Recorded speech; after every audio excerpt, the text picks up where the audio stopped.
Pavarësisht premtimeve të njëpasnjëshme të komunës së Tetovës, në bulevardin Video Smileski Bato ende nuk janë vendosur semaforët.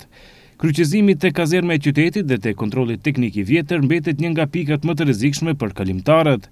Thuajse çdo javë ndodhin aksidente, ndërsa tani me depërtimin e rrugës deri në fshatin Poroj dhe me ardhjen e mërgjimtarëve, pritet të rritet dukshëm edhe frekuentimi i kësaj rruge, e gjithashtu edhe rrezikshmëria për aksidente.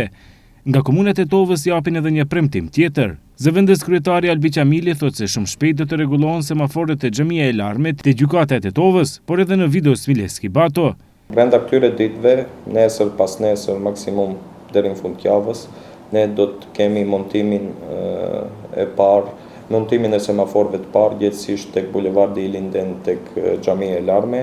Pastaj do të vijoj montimi I semaforëve tek gjykata e Tetovës, prap bulevardi I Linden, pasi të montohen, përfundoj procesi I montimit tek bulevardi I Linden, do të vazhdojmë edhe te bulevardi VS Batu e kështu me radhë. Kujtojmë që për bulevardin Video Smileski Batu ka pasur ankesa dhe kërkesa të shumta të banorëve për vendosjen e semaforëve për shkak të aksidenteve të shpeshta të trafikut që ndodhin. Problem në vete del të jetë edhe kalimi I rrugës për komsorët, sepse në këtë pjesë, për shkak se rruga është e rrethë dhe e drejtë, shpesh zhvillohet shpejtësi më e madhe se sa ajo e lejuar.